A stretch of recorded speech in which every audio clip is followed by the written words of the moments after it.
Bismillahirrahmanirrahim. Assalamualaikum warahmatullahi wabarakatuh. Syukur alhamdulillah kita masih bertemu lagi di channel ini. Sholawat dan salam selalu dan tetap tercurahkan kepada junjungan kita Baginda Agung Nabi besar Muhammad sallallahu alaihi wasallam. Allahumma sholli ala sayyidina Muhammad wa ala ali sayyidina Muhammad.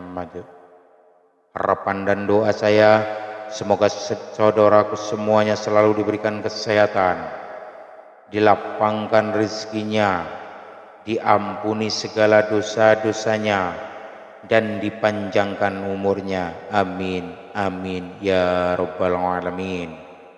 Sahabat beriman yang dirahmati Allah, insyaallah tema kita kali ini akan dapat memberi kesadaran penuh bahwa dusta adalah sifat yang buruk yang harus kita hindari agar dapat terselamatkan dunia dan akhirat. Mungkin setiap insan mukmin telah paham betul bahwa dusta bisa berakibat kepada timbulnya kerusakan-kerusakan besar dan fitnah yang juga tidak kecil. Bahkan Allah Subhanahu wa taala dengan tegas pula berfirman, sesungguhnya yang mengada-ngadakan kebohongan hanyalah orang-orang yang tidak beriman kepada ayat-ayat Allah, dan mereka itulah orang-orang pendusta. Quran surah An-Nahl ayat 105. Dengan kata lain, sungguh perkara dusta tidak dapat dikatakan sepele, seperti misalnya berdusta sedikit untuk menutupi kejahatan kecil saja, atau untuk meraih jabatan, atau mendongkrak popularitas semata. Jangan dan tidak boleh begitu, karena di mata Allah Subhanahu wa taala sifat dusta itu seperti berpura-pura menampakkan keislaman, namun hatinya tidak demikian. Mengaku hamba Allah tapi tidak takut kepada Allah. Apa yang telah dilarang oleh Allah tetap saja dilakukannya. Tidakkah itu merupakan sifat dusta? Namun lantas kenapa masih begitu banyak dusta di antara kita? Mari kita berkontemplasi sejenak. Ayat-ayat Allah tentang dusta. Tidak sedikit ayat-ayat Allah yang melarang, memuat tentang dusta. Allah Subhanahu wa taala itu Maha Pengasih lagi Maha Penyayang. Allah Subhanahu wa taala tidak ingin hambanya menjerumuskan diri ke dalam kubangan dusta. Mari kita simak firman Allah Subhanahu wa taala berikut ini. Kecelakaan besarlah bagi tiap-tiap orang yang banyak berdusta lagi banyak dosa. Dia mendengar ayat-ayat Allah dibacakan kepadanya, kemudian dia tetap menyombongkan diri seakan-akan dia tidak mendengarnya.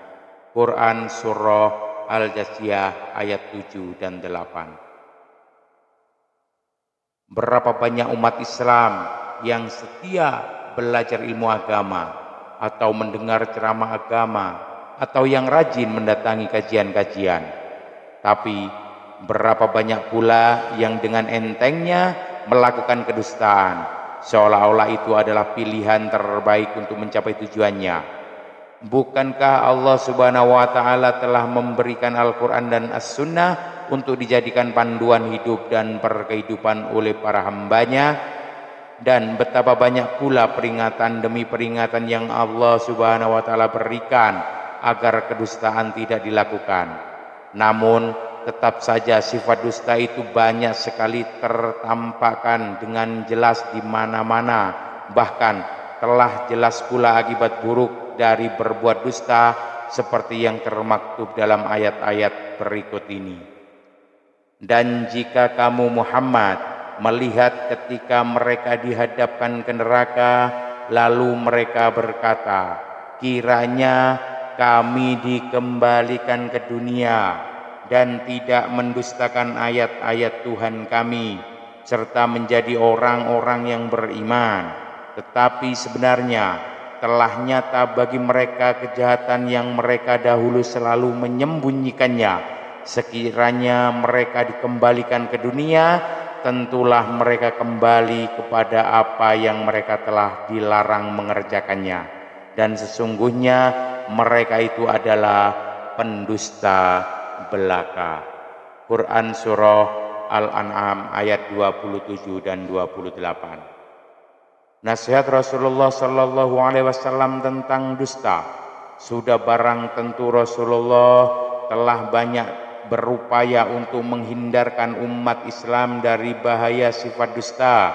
Buruknya sifat dusta bahkan dapat mengantarkan pelakunya ke dalam golongan kaum munafik. Di antara tanda munafik ada 3. Jika berbicara berdusta, jika berjanji tidak menepati, jika diberi amanat berkhianat. Hadis riwayat Muslim. Sampai-sampai ada pula yang berpendapat bahwa dusta adalah sifat paling dominan dari seorang munafik, dan kedustaan terbesar adalah menyatakan keimanan padahal hatinya ingkar, atau keimanannya tertunjukkan oleh penampilannya namun melakukan ibadah bukan semata-mata ikhlas lillahi ta'ala. Na'udzubillahi min dzalik. Lupakah kita bahwa Allah Subhanahu wa ta'ala itu maha mengetahui, maha melihat, lagi maha mendengar apa yang tersembunyi. Islam mengajarkan akhlakul karimah, kejujuran adalah salah satunya. Kata Rasulullah Sallallahu Alaihi Wasallam, hendaklah kalian selalu berlaku jujur, karena kejujuran membawa kepada kebaikan, dan kebaikan mengantarkan seseorang ke surga. Dan apabila seorang selalu berkata jujur dan tetap memilih jujur, maka akan dicatat di sisi Allah sebagai orang yang jujur. Dan jauhilah oleh kalian berbuat dusta, karena dusta membawa seseorang kepada kejahatan, dan kejahatan mengantarkan seseorang ke neraka. Dan jika seseorang senantiasa berdusta dan memilih kedustaan, maka akan dicatat di sisi Allah sebagai pendusta atau pembohong. Hadis riwayat Bukhari, Muslim, dan Abu Daud. Jika seseorang berlaku jujur dan membiasakan lisannya untuk selalu jujur, maka itu akan membawanya kepada kebaikan. Dengan melakukan hal-hal yang telah jelas-jelas dilarang oleh agama, para pendusta itu bagai menjual akhirat. Mereka seolah-olah tidak takut kepada Allah Subhanahu wa ta'ala. Dengan berbuat kedustaan tentu akan berlanjut dengan kedustaan yang lainnya. Terus saja demikian untuk menutupi kebohongan sebelumnya. Karena seseorang pendusta itu seperti menjadikan yang tidak ada menjadi ada, yang ada menjadi tidak ada, yang hak menjadi batil, yang batil menjadi hak. Kebaikan dikatakan sebagai kejahatan, namun maksud jahat justru dibungkus dengan tampilan yang baik. Oleh karena itu, mari kita renungkan lagi perjalanan berkehidupan kita. Sebagai hamba Allah tentu tidak cukup hanya dengan menyetujui bahwa dusta itu adalah sifat yang buruk. Yang terpenting adalah apa yang telah kita lakukan sampai sejauh ini, agar tidak ada lagi dusta di antara kita. Semoga Allah masih terus memberi kita hidayah agar terhindar dari jebakan dusta.